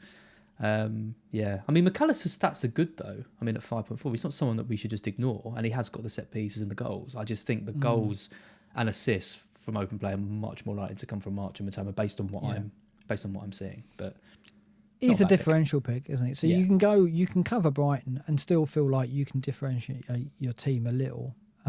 Will there be a big swing between the 3 of them? Probably not. No. I don't see one of them blowing up, leaving the other 2 in their wake, but could be wrong. But Ward-Prowse, he's in 36. We're not really talking about Southampton. They've also got the double game week. He's the only one, isn't he? I would say that they rely on him so much to pull them through games, and he does. He's set pieces, of course. He can do that against anyone. That's the beauty of it as well. All they've got to do is get him in range, and he can convert. So there's nothing wrong with going Ward-Prowse if you wanted to differentiate a bit more. I don't think the fixtures are in their favour, and he's certainly not a player if you get in you necessarily want to carry long term. Whereas the appeal of the Brighton players, as we've seen, is the data's so strong that you could carry Matoma to the end if you really wanted to, or March to the end, because as a fifth midfielder, that's good. Whereas Ward-Prowse is that little bit more expensive. And if you're benching him, and also because of the nature of his goals, they could come in any game. It's not like you could have a painful bench experience of him, couldn't you? Where you bench him and he gets a 30-yard free kick. You can't really call when that's going to happen. So. I just think if you like Ward-Prowse for his set plays and his penalties, you just get McAllister, because he's got more games coming, and he's got that in his locker as well. So. Well, he's not Ward-Prowse, is he? Well, no one's. Ward-Prowse is Ward-Prowse is the greatest free kick taker I've ever seen. But right, okay, good. I thought you were comparing them and saying like for like, but no. But McAllister's one's got a World Cup, fair enough. McAllister's got a very good free kick on him as well, and can shoot from range and has penalties. So there's not a huge amount in it, but then McAllister is playing for a better team and has more games. Yeah. So yeah. And Brentford, there's not really any midfielders from Brentford anyone's looking at, is there? Who's the top here? Well, Wissa, I guess. Oh, yeah. Really? Well, no one's going to buy. He's there in 51st. 51st. No one's going to buy Visser. If Tony has his 6-month layoff, his 6-month injury that he's going to get, if the suspension does come in, then Visser could be up front. Probably will be. But I don't. We should talk. We'll get to Tony in a bit. I don't think that suspension's going to come yet. So. 4 goals, 3 assists isn't a horrendous return. For Visser, but his minutes are just completely all over the place. He played 62 minutes against Palace, 19 against Arsenal, 70 against Southampton, 16 against Leeds. He's way too risky for anyone to consider. Yeah, no way. Yeah, I think so. No way. Forwards, got a Brighton player at the top and second, Undav and Welbeck. I would strongly advise no one to go near them. The player I'm looking at is Ferguson, who's down in 19th, but I just cannot express how much I like him as a player for us. I just think he just seems to do all the things that Undav and Welbeck do well, which is just be a busy player. But he's got the goal scoring touch as well. I think he's a really good buy for people. He can finish, yeah. I mean, for a big player, he's got surprisingly good feet, and he's got composure, can finish with his feet and his head. Looks a real prospect for it. This is what I said. It's ironic that you've surfaced this gem of a 18-year-old striker, and I bet you this will be the summer where you go and spend 40 million on a striker. You're probably right. It'd be ironic, wouldn't it? It's like, we've got the answer. Is that young? It's like, yeah, but we're going to buy a striker this year. And it'll be a complete flop as well. And Ferguson will get loaned out to a championship side and get all this 40 money, goals. All this money, surely you've got to spend it at some point. And the one position you've always wanted and needed is a striker. But now you've got this kid. Well, we're going to have to replace our bloody team when Casado goes and McAllister leaves, and probably we're going to get fleeced. I think to that. It's a revolving door down there, isn't it? Surely. Yeah. You've got the next few South American stars lined up, I expect. It's bloody exciting. Our front four again in the cup. We had this Argentinian kid who's been described by Carlos Tevez as the next Messi. We had Sarmiento, we had Mitoma and Ferguson. I mean, the average age has got to be about 20 out of those, maybe 19, 20 of that front four. Yeah. And then we've got players like Cisco as well. We're building, we are building something. You're like a football manager team. It's like someone who's got hold of a team with a load of money and gone and buying young starlets. That's how Brighton are run, like a football manager team. As long as it just all come undone like it did for Southampton when that revolving door ends up becoming a problem. And yeah. The save game is good at the moment. Yeah, exactly. Yeah, just reset. You can't restore it. No. Not that a real football manager. Can we restore it to Mopay, please? Not the Mopay here. I don't want to load that game up. Or your PC crashes and you load it back up and you got Mopay. You're like, no. Some of the players on here, you can see Nketiah's. His stats are so good, but he's definitely. I mean, what are you doing with Shame, Nketiah? innit? You got to sell him, right? I've got to move to Tony. I've got the money to do it in one, so it'd be silly not to, wouldn't it? I mean, I saved the money deliberately to give myself the option of Mitoma or Tony. I wanted Mitoma, hoping that I could keep Nketiah, but I don't think I can. I've got a feeling he will start at Bournemouth, but I can't take the risk. No. And I think the numbers are fantastic. He did all right when he came on, but I think Arteta spoke about the relationship that's growing between Martinelli and Trossard. And Jesus is back, like 27, And Jesus 28. is back as well. So I think I've got my money's worth out of Nketiah, kind of. It was a good experiment. He's needs himself, just like Martinelli was, who then went on to get 35 points in 2 weeks or something. Yeah, I know. And I think the reason why Arteta will play Trossard and Martinelli is because he wants to get Martinelli in the team, and he wants Martinelli to be contributing to the team. And what Trossard does is, because they can swap positions during the game, Martinelli can take that central role and vice versa. And that variation is lovely for him. And he wants to get Martinelli on the pitch. And there's no doubt, when Nketiah was playing and Martinelli was playing wide, Martinelli was not affecting the games as much as he should have been. And the crowd were getting on his back in the home game I went to. So I think he wants to see that smile back on Martinelli's face. He's got it back on his face. He's not going to change it. So I think Trossard will stay in the team. 26 points for Martinelli. Double game. It's yeah, just well done if you stayed with him. Peak FPL.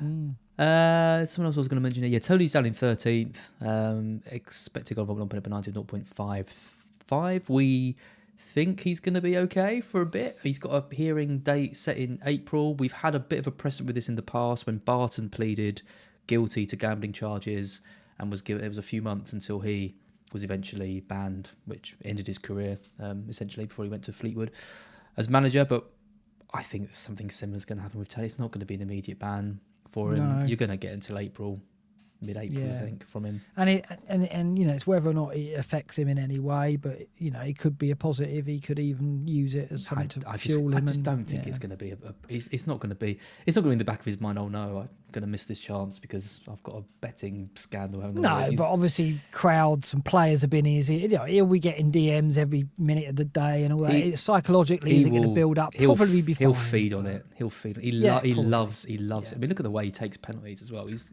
Confidence is not a problem for Tony. I just can't see any issues with that. But he has been quite disappointing lately in games. His points per 90 is 4.5, but he's had some good games over that period, not really scored. I think the thing to think about is that for Brentford to minimise the damage the ban gets them, they want it to run some of it over the summer.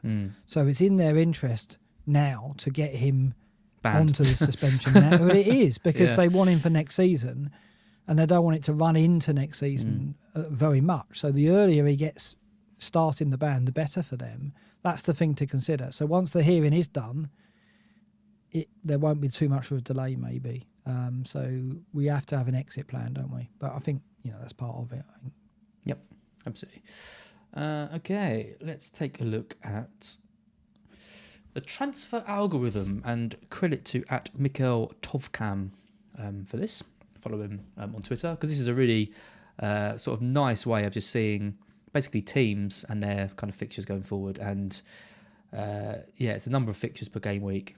And you can see here Brentford between now and the end of the season, top with Newcastle second, and then you've got Palace, Villa, Forest, Bournemouth as well. You want to just chat about this? How are you using this? I use this alongside Crellin's table, really, just to give a kind of different visual on the way the fixtures are going to fall. It's interesting when you look at 32, it really does sum up the impact of the FA Cup draw, in that we're not going to lose many games for 32, as you can see there. So the impact is going to be pretty minor. You can get through 32 without a free hit.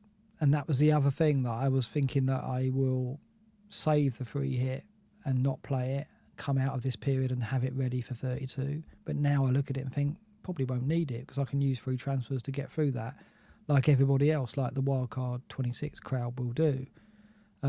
It also sums up the impact of the cup draw on 34 and 37 as well, in that they're not major game weeks compared to 29. You can really see it in this. So things have changed, haven't they, from where they were a couple of weeks ago, and it does emphasise the front loading of the chips, because of the amount of green and the amount of red that we got in 27, 28 and 29. So it definitely points to the strategy. There's no question of that. Look at this. I mean, so it's useful, because if you see after 28, you can see some of the teams that are going to have sort of 3 double gaming. So you look at United, so we're going to be getting back on Shaw and Fernandes probably, and these guys.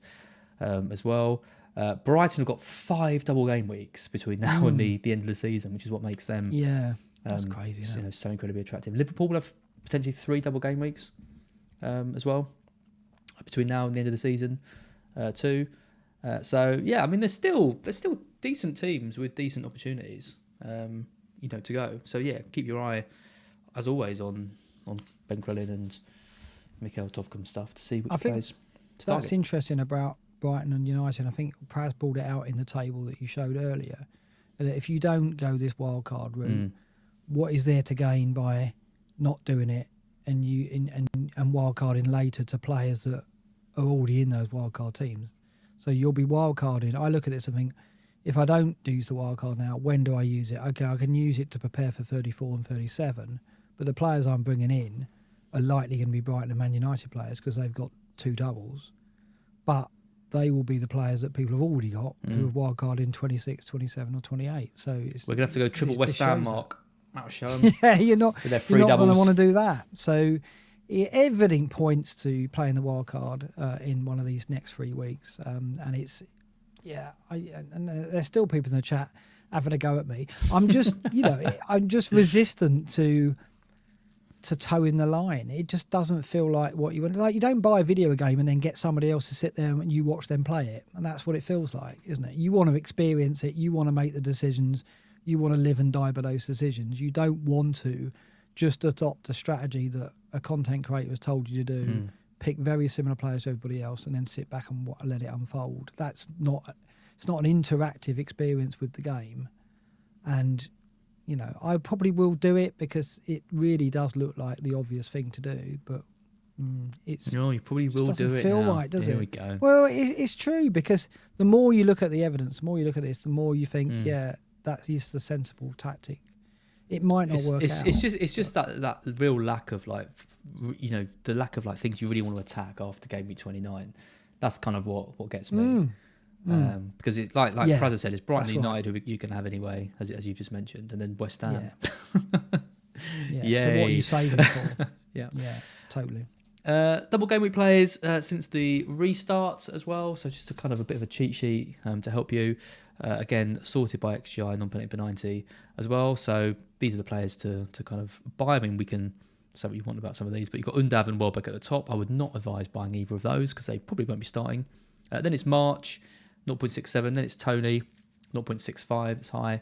McAllister, Ferguson. These are all good options. And Bomber, we haven't talked about him. Oh, Brian. Yeah, he did well, didn't he, after the restart? He's faded a little bit. And I guess that if Tony did get his ban, we would be looking to him. It's not going to happen, so I don't think Mbumo is going to get any attention at all, sadly. But he's kicked on again this season, hasn't he? He's someone that I dabbled with last season. Didn't have a great experience with him. I think he hit the post in every other game when I had him. But yeah, it's good to see him up there. I mean, the players at the top of this, are what you'd expect. March, Tony, Batoma, Mbomo, probably not, Tompkins and Gilmore, but obviously that's down to the number of games they played. Eze, Ward-Prowse, Wisser. We've talked about a lot of these players already tonight. So data since the restart just backs that up. There's nobody that this brings to light that we haven't really touched on. There's no real major surprises there. I don't hate the Mbomo shout, Do you not? Well, given that Tony... not get Tony? Go for Tony. Go for Mbomo over Tony. Would you? If you're worried, I'm not saying do it. I'm just saying it's an idea. If you're worried about the ban, get Mbomo. You know he's going to play. You don't have to make a transfer to take him out. He's 5.8 million. Might be a bit easier to get for some people. And since the restart, he's had 5 goal involvements, the same as Tony. Yeah. I'm not saying he's a better option. I'm just saying we're not going to see anyone with Mbomo in their team because everyone's going to go Tony. But actually, maybe it's an okay switch.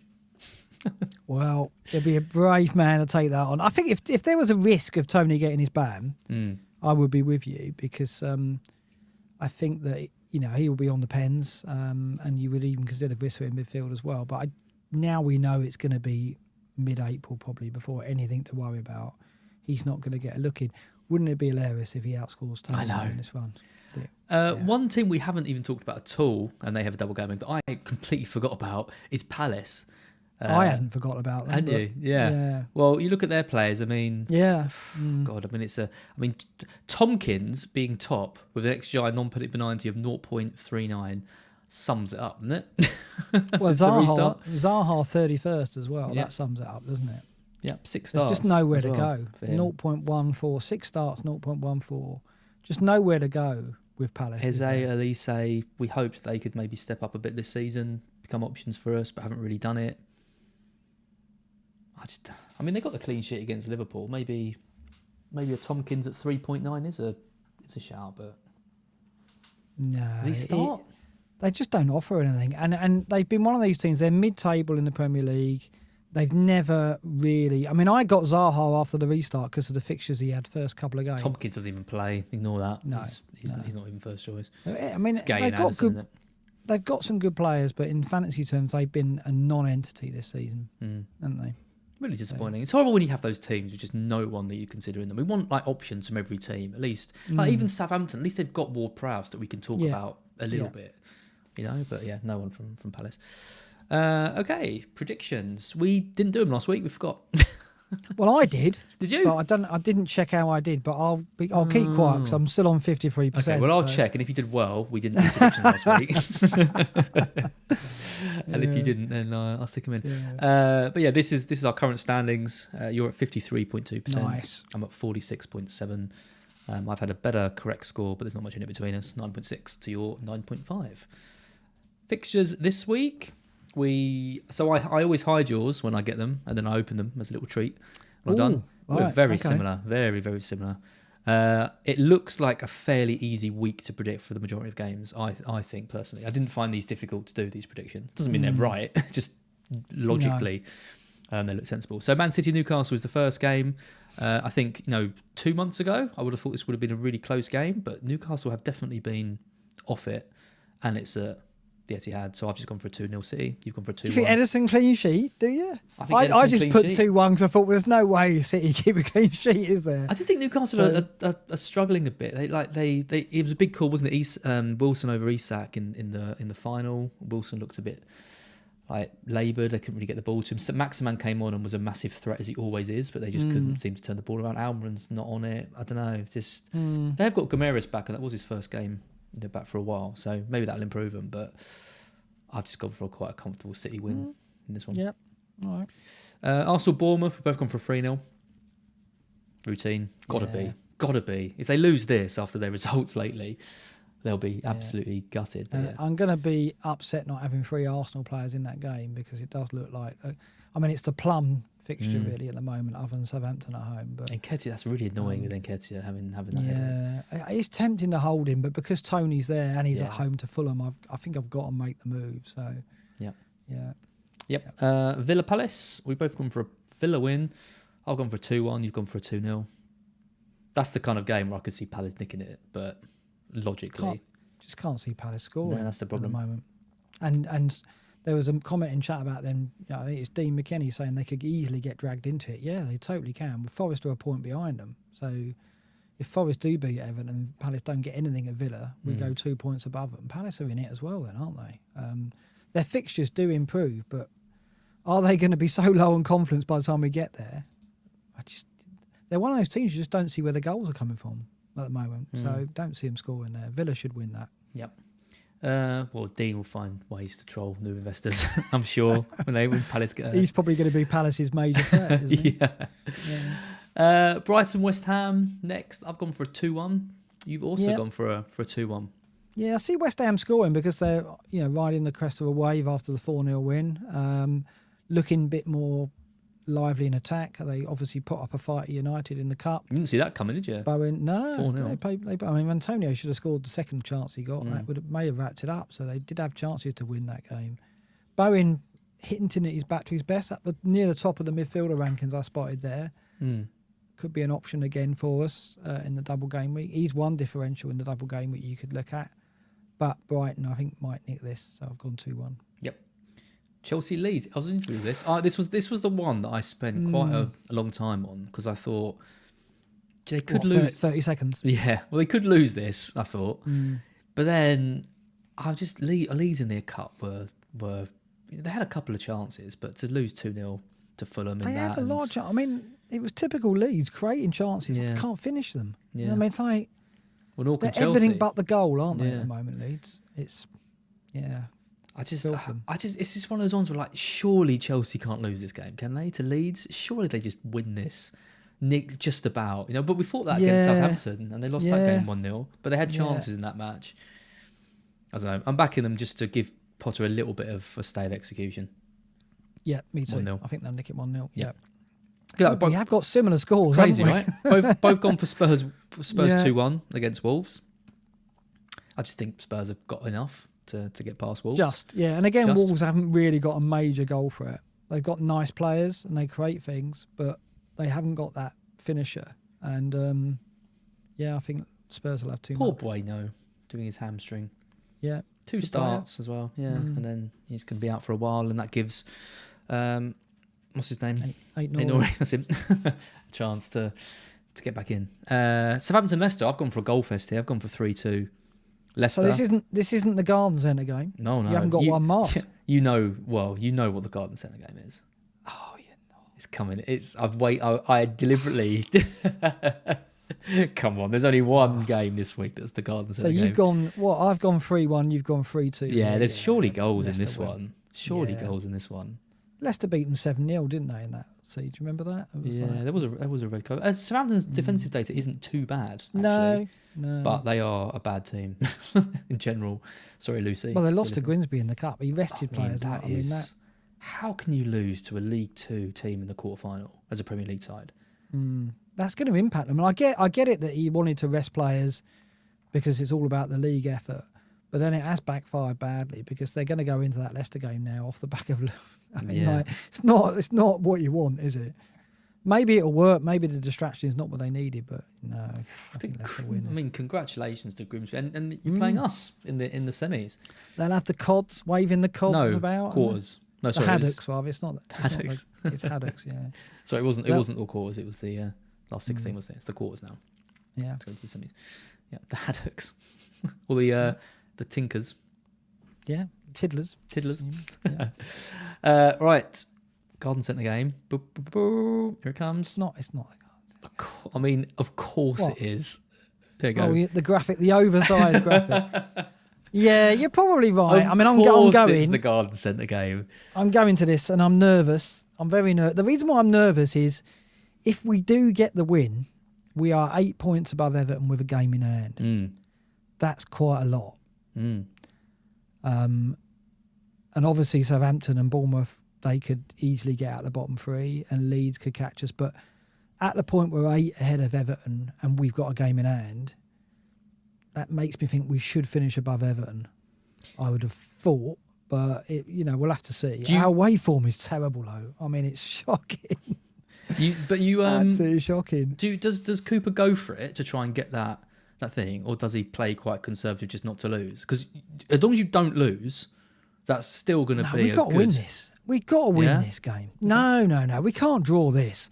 At home to Everton, we've got to win these games. And we're one of the best teams at home in the league. And our fans won't let us take a draw. No way. So we will go at them. And I think Everton will know that, and Dyche will probably set up to hit us on the break. And that's not where we like playing on the break. So it's going to be a very interesting game. The difference for me will be, I think, we'll have the best creative player on the pitch in Gibbs White. I don't see anyone of that level Dwight in the McNeil Everton team. He's an all right player. He can do it on his day. And we've probably got the best finisher on the pitch in Brennan, I think. So that's not. I think saying those much. two players. No, because they've got Mopé and Iwobi, and they've got Damari Gray can pull something out of nothing, but they haven't got that creator and they haven't got that finisher. And we've got players who could do that, but they've got to play well. It's a really big game, massive. I'm really nervous. I just hope we pull it out of the bag. I think I've gone for a 1-1. You've gone for a 2-0 Forest. I think you score, and then they score from a set piece in 9 minutes. That's Tarkowski from set pieces, but we should be all right on set piece. The only thing is, Navas is a bit short on set pieces. We do look a little bit exposed. He's getting targeted. I know. You can imagine Dyche now, can't you? Get on the keeper. Get on the small keeper. Yeah. He's a midget. Don't like it. BlackBox first, by the way. One of us going to the Garden Centre game. Yeah, it is. It is. And I should take a packet of seeds with me out of Are you taking Pip as you know? You tell her, God, tell, no. tell her it's the garden. Tell her you go to the garden centre and then just No. get I to was in the forest garden centre on Sunday. Actually, I sent a live photo and posted that on Twitter because I thought it was amusing. good banter. Just to prove I do that kind of thing. During a match, I was at the garden centre. I noticed you still haven't changed your profile picture. It's now been nearly 2 weeks. I will do it. Honestly. Yeah, you're such a nag. You really are, aren't Don't you? make bets if you can't follow through. I don't mind, but I keep losing the bets. It's so annoying. Yes, I will do it eventually. Yeah, I don't believe you. Liverpool United, big game. Really interesting game because I've gone for United win because United are a much better team than Liverpool at the moment, which is a massive turnaround from last year when they were absolutely thrashing them home and away. You've gone for a 2-2. You're really feeling like this Anfield crowd is going to buoy them to success, right? Well, it's not. This is their derby, isn't it? Other than Everton, this is the game that the Liverpool fans look for on the fixture list. United, so the passion in the crowd would be massive.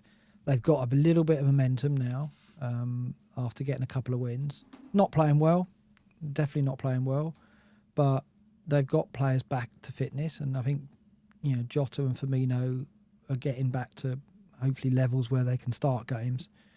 Darwin looked better when he came back in as well. So they've got the ingredients there. It's whether or not they can turn it into something palatable, which it hasn't been for weeks, has it? So I think they could nick a draw here. The passion of the Anfield faithful could get them a late equaliser and they get a draw. Yeah, that's what I'm Be a hell going of a game if it's 2-2. Yeah. I want to be back from the garden centre for that, don't I? You won't be. You'll be out partying when Forest win. Look at their 2-0. Oh, God, I hope so. Yeah. Interestingly, I'm going to the Monday night game. I'm going to Brentford versus Fulham. Are you? I don't think that'll be a great game. To see my new recruit, Rico Henry, in action. And of course, if I'm going to see Rico Henry, I'm going for a 2-1. I don't think I've backed against him to get a clean sheet, which is sad, but make me even happy when he does. You've gone for a 1-1.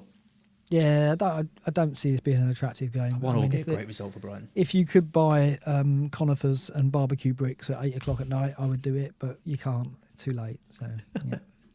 Oh, I don't see that. Okay, let's hope both our games are. Actually, I'd be happy with a 1-0 Brentford or even a 0-0. Yeah. Okay, let's talk about our teams. So, do we normally do teams before captains, or do we do captains and then teams? Do captains next. Yeah. You want to do captains next? Do captains next, I think. Okay. Little sneak peek of my team then. Because the captaincy is a decent debate this week, I think.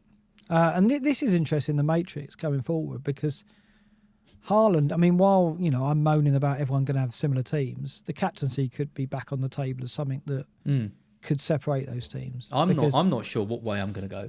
Yeah. There's a lot of variation possibilities in these coming weeks. So even if we do have similar teams, like I say, you don't have to go with the same captaincy. There's options. Haaland this week at home to Newcastle will be the favoured, but Saka at home to Bournemouth. Nothing wrong with that, is there? I'm very tempted. I do think Arsenal have got more chance of scoring more goals against Bournemouth. Obviously, I think Arsenal could win that 3 or 4. If City got more than 2, I'd probably be quite surprised. Yeah, but then agreed. Haaland could get 2 and Saka could get 1 assist in 4. Yeah. That's the difference, isn't it?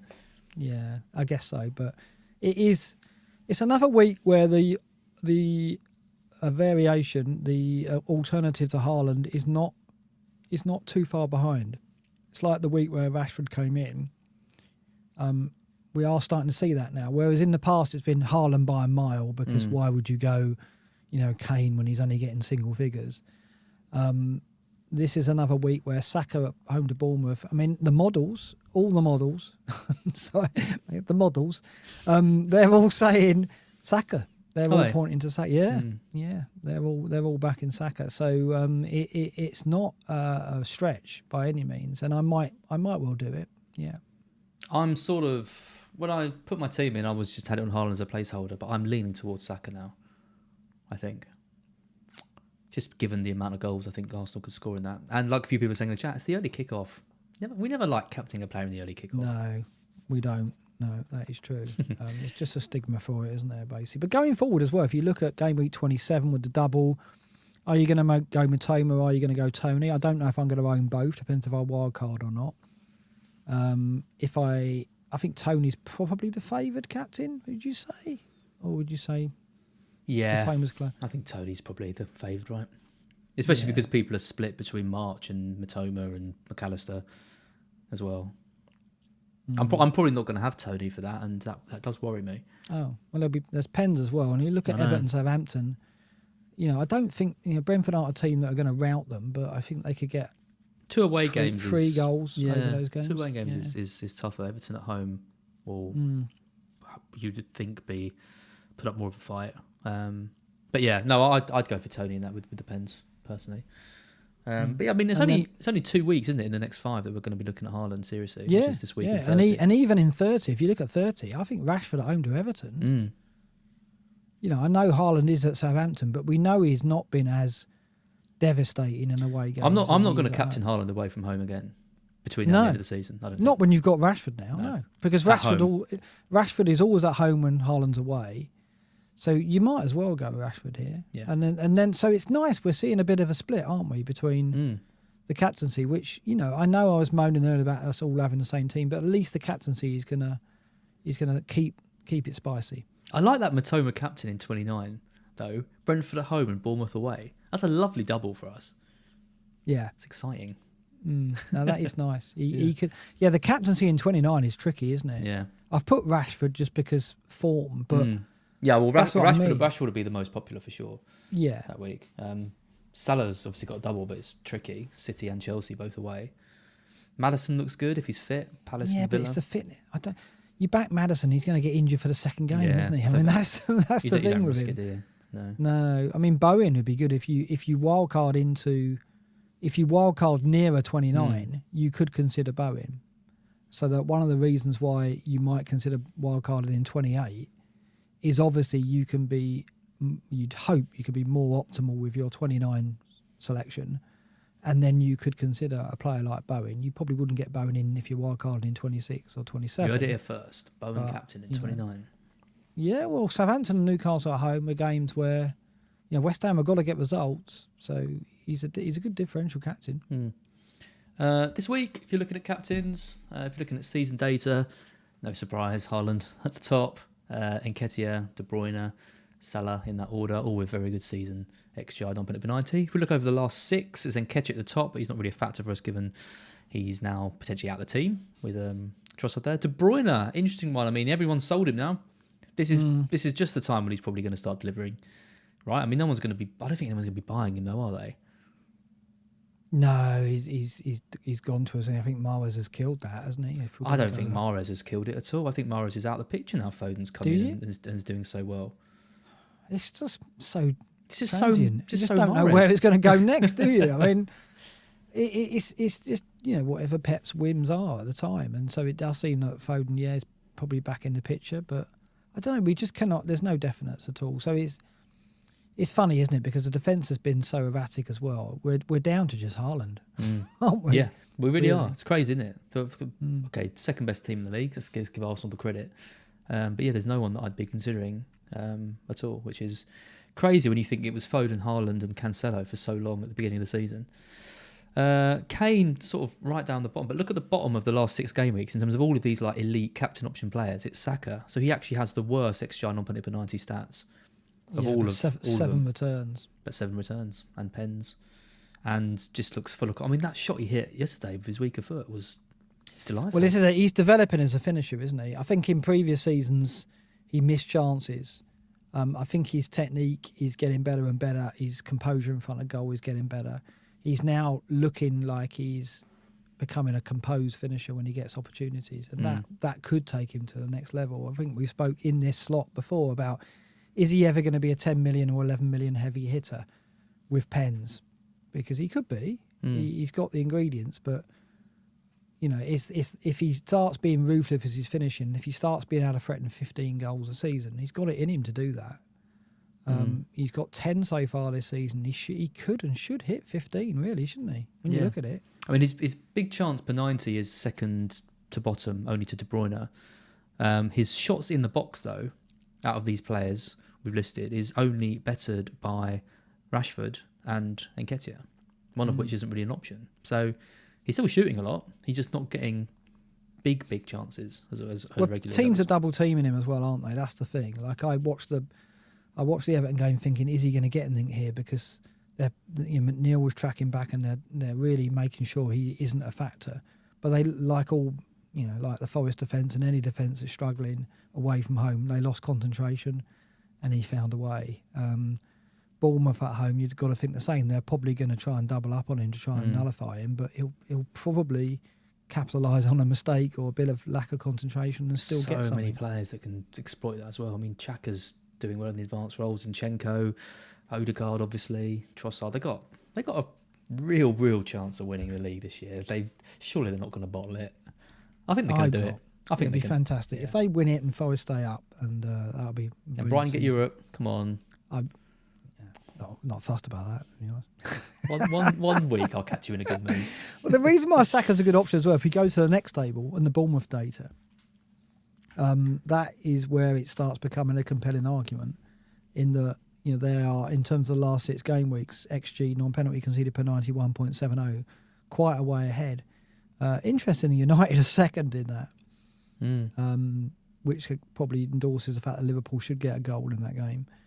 But yeah, so that's the thing that really points to considering Saka, is that they're conceding 17 shots a game, an XG non-penalty of 1.70. Their XG conceded, that includes penalties, 1.83, miles ahead of others.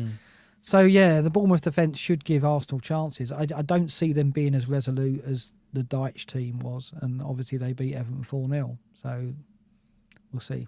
Yep. Now we can do teams. We can. Come back to my team first.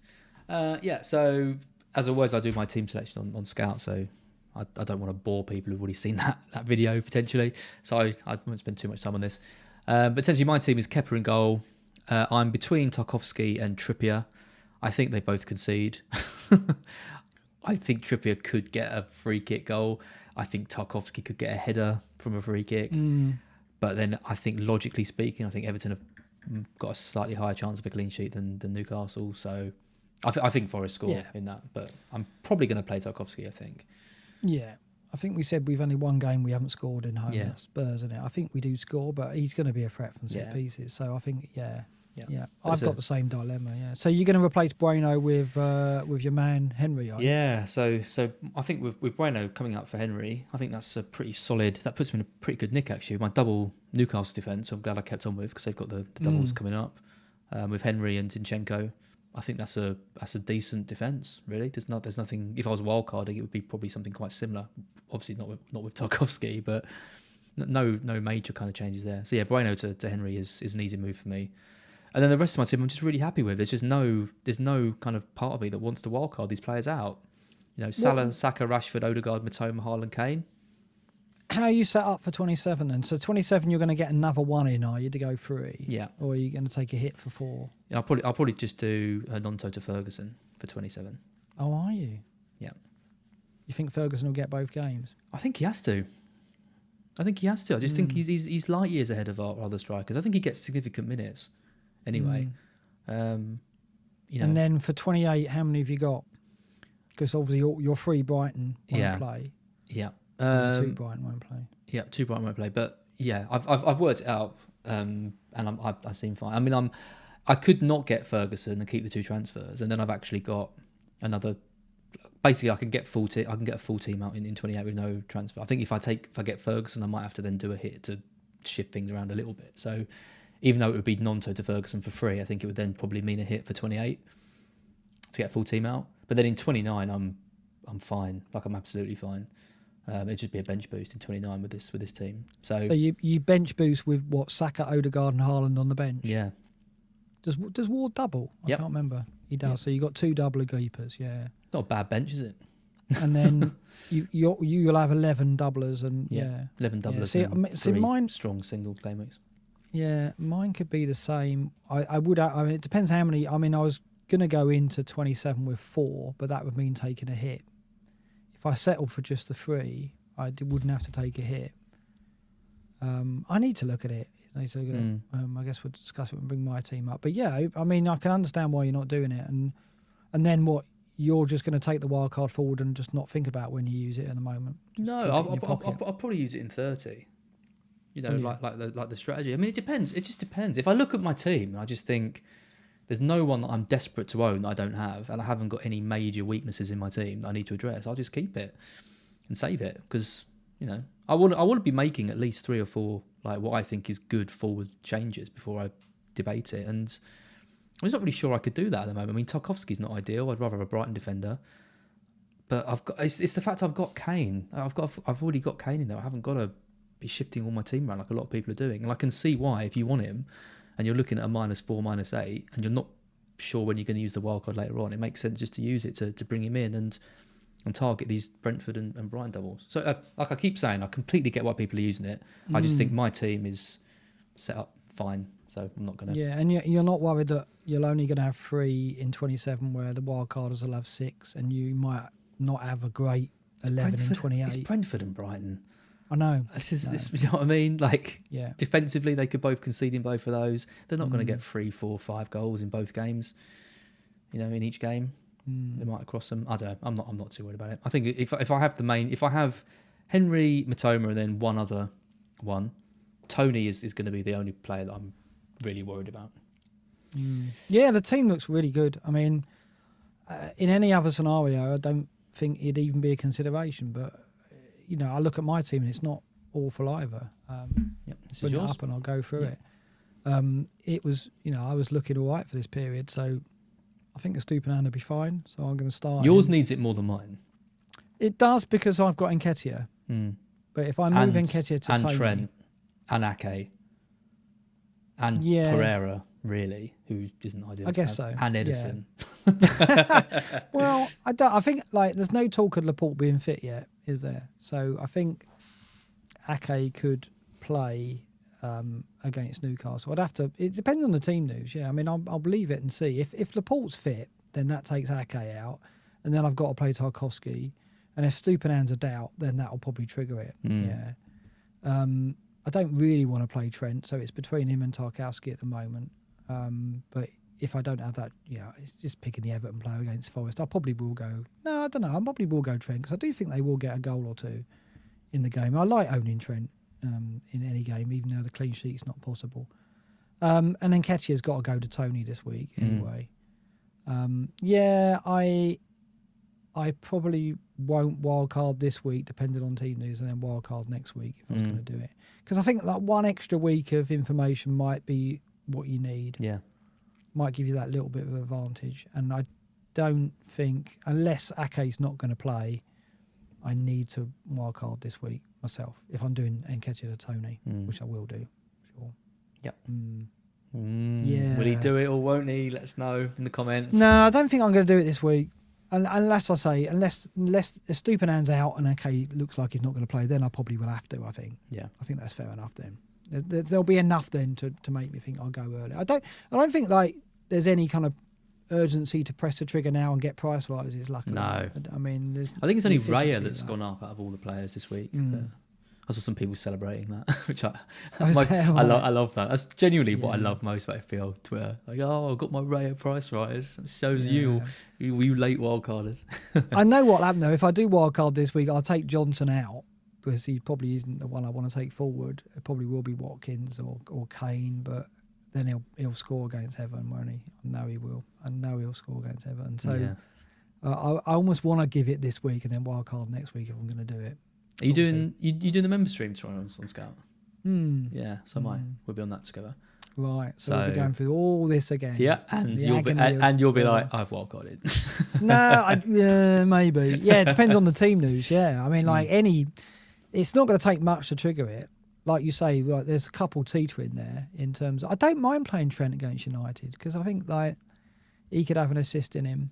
I don't think they're going to keep the clean sheet. And Ake, if Laporte's out, Ake will play, won't he? So I think that's all right. Yeah. Yep. See.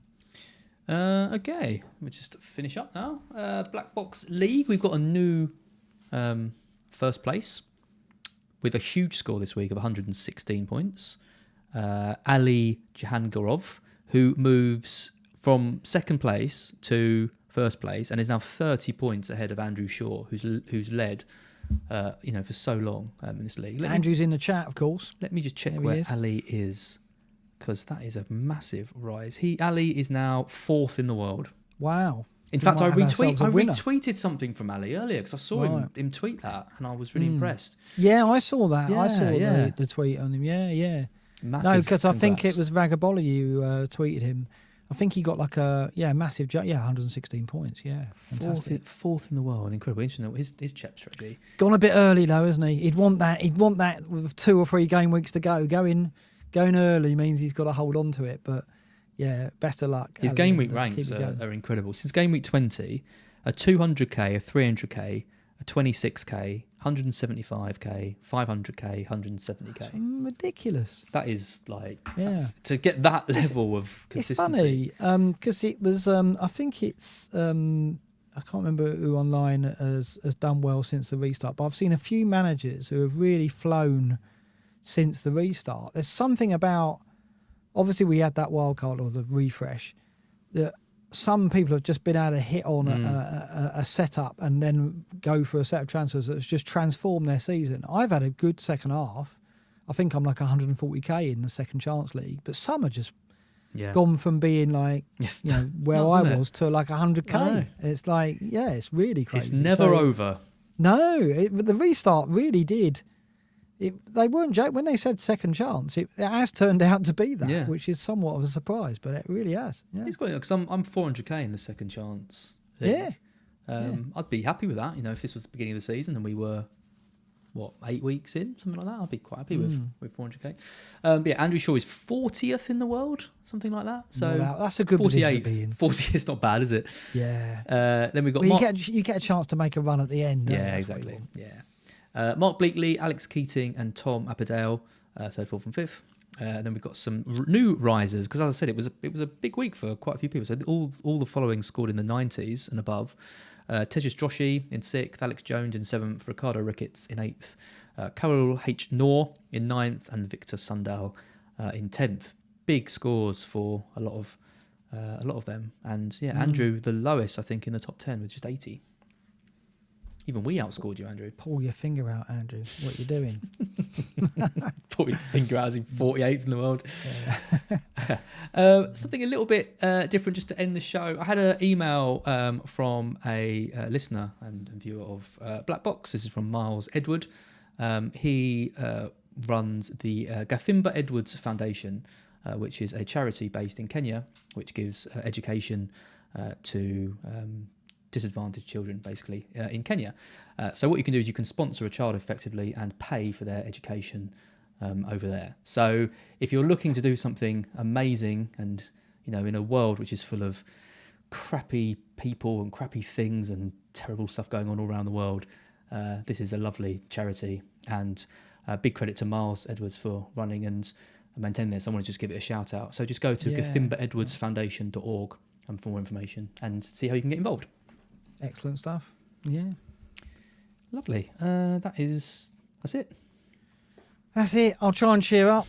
It's just the anticlimax of like I was doing well. I was looking forward to this period of the season as an opportunity to continue to shake things up. And then a kind of like an obvious route has emerged, and it's like, are you not disappointed You're so by it grumpy.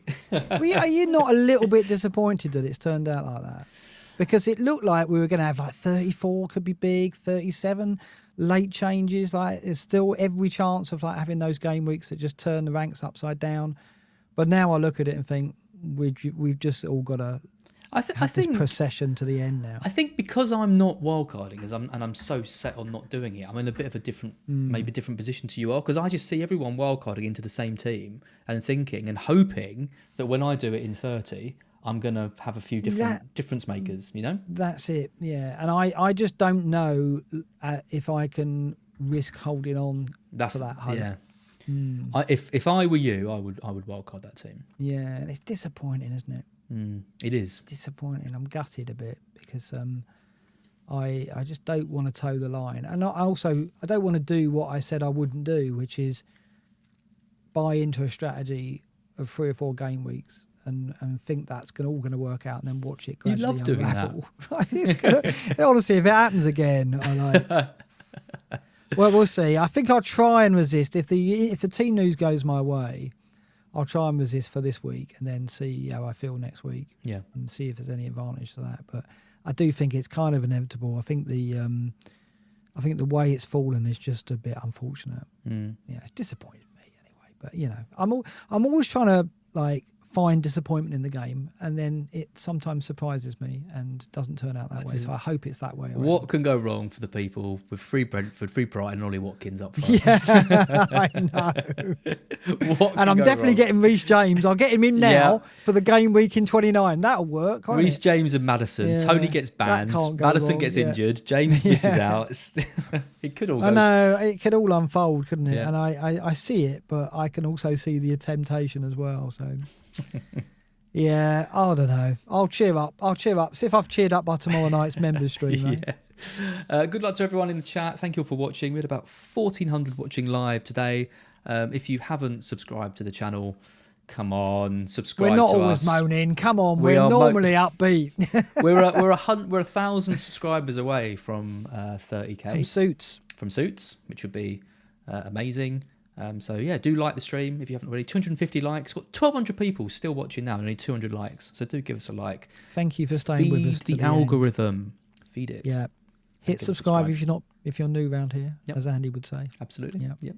And we'll be back next week, back to our regular spot, hopefully on Wednesday evening. I don't think there's no midweek games, is there? No, it's just normal game week this week. So we'll be back. But yeah, good luck everyone. Good luck with your wild cards. Let us know what you're thinking of doing in the comments, and we will see you next week. Good night.